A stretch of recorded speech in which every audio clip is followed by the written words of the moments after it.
আজ থেকে 15 দিন আগে থেকে এই তিস্তা পানি ন্যায্য হিস্যার জন্য আমরা কথা বলছি।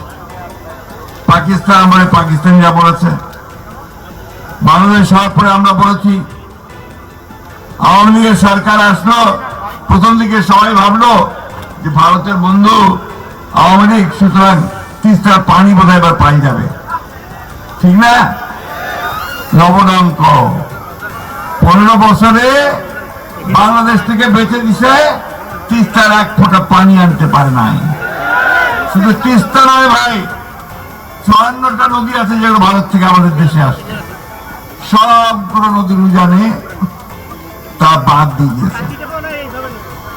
বাঁধ দিয়ে তুলে নিয়ে যায়, পানি তুলে নিয়ে যায়, বিদ্যুৎ উৎপাদন করে, আর আমাদের দেশের মানুষ এখানে ধান ফলাতে পারে না, ফসল ফলাতে পারে না, তারা তাদের জীবন জীবিকা থেকে সম্পূর্ণ বঞ্চিত হয়। আমাদের জেলে যারা মাছ ধরেন তারা মাছ ধরতে পারে না। প্রত্যেকটা মানুষকে আজকে সেই কষ্টের মধ্যে পড়তে হয়েছে। ঠিক একই সময়, এই সময়ে দুলু ভাই যে ডাক দিয়েছেন সেটা আমাদের অন্তরের সকলের ডাক, তাই না? আমরা লড়াই করেছি 15 বছর সেই ফ্যাসিবাদী হাসিনা সরকারের বিরুদ্ধে, তাই না?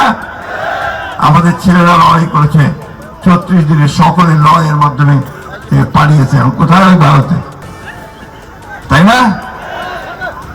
একদিকে পানি দেয় না, অন্যদিকে আবার আমাদের যে শত্রু তাকে দিল্লিতে খুব রাজার হালে বসায় রাখছে, আর ওইখান থেকে আবার সে বিভিন্ন হুকুম জারি করে আওয়ামী লীগারদেরকে, ঠিক না? আওয়ামী লীগ আছে নাকি? পালাইছে, আমার সাথে সাথে সব পালাইছে। বন্ধুগণ, আজকের এই সংগ্রাম আমাদের বাঁচা বাড়ার সংগ্রাম, এই এলাকার মানুষের। এই সংগ্রামকে আমরা কখনো বন্ধ হতে দেব না। আজকে আমরা সরকারকে পরিষ্কার করে বলতে চাই, অন্তর্বর্তীকালীন সরকার, কথায় তো বলেন যে আমরা নিরপেক্ষ, তো নিরপেক্ষ কিন্তু এই জায়গায় থাকলে চলবে না। এই জায়গায় আপনাকে মুখ খুলতে হবে, ভারতকে বলতে হবে যারা পানি ন্যায্য হিসাব চাই। আর আপনি যেহেতু অন্তর্বর্তীকালীন সরকার, খুব তাড়াতাড়ি নির্বাচনটা দিয়ে জনগণের সরকারের হাতে ক্ষমতা দেন।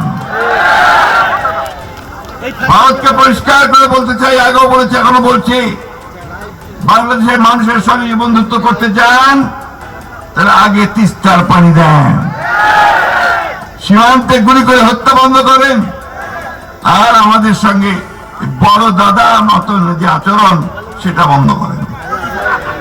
আমরা আমাদের পায়ের উপরে দাঁড়াতে চাই, আমরা আমাদের হিসাব বুঝে নিতে চাই। আমরা অবশ্যই ভারতকে একটা বন্ধু ভাবে দেখতে চাই, কিন্তু সেই বন্ধুত্ব হবে সম্মানের সঙ্গে, আমার যে পাওনা সে পাওনা বুঝে দেওয়ার সঙ্গে। তাই বন্ধুগণ, বক্তব্য দীর্ঘ করবো না। আমি আমাদের আসাদুল আব্দুল সাহেবকে আমার অন্তঃস্থল থেকে ধন্যবাদ এবং কৃতজ্ঞতা জানাচ্ছি যে আজকে তিনি যে আন্দোলনের সূচনা করলেন, সেই আন্দোলন সারা বাংলাদেশকে শুধু নয় সারা বিশ্বকে নাড়িয়ে দিয়েছে। বন্ধুগণ, আজকে আপনাদের এখানে অনেক আন্তর্জাতিক নিউজ এজেন্সি থেকে খবর সংগ্রহ করার জন্য এসেছে। কেন? যে আজকে দুরু আন্দোলন শুরু করেছে, যে আন্দোলন হচ্ছে বাংলাদেশের মানুষের বেঁচে থাকার আন্দোলন। আমরা অবশ্যই দুরুকে আমাদের সকলের পক্ষ থেকে একটা অভিনন্দন, একটা সেলুট জানাই। আমি বক্তব্য বাড়াবো না, শুধু একটা কথা বলে শেষ করতে চাই, লড়াই না করলে কিছু পাওয়া যায় না। সেই লড়াই করেই আমরা তিস্তার পানি আনবো, আমাদের অধিকারগুলো আদায় করে নেব। আজকে সেইভাবে আসুন আমরা সবাই এক হই। আগামীকাল এখানে আমাদের দলের ভারপ্রাপ্ত চেয়ারম্যান তারেক রহমান সাহেব আপনাদের সামনে বক্তব্য রাখবেন।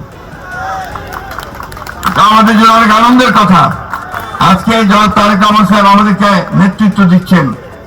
এই ফ্যাসিস্ট হাসিনা সরকারের বিরুদ্ধে তিনি আমাদেরকে নেতৃত্ব দিয়েছেন এবং সেই কারণে আমরা জয়যুক্ত হতে সক্ষম হয়েছি।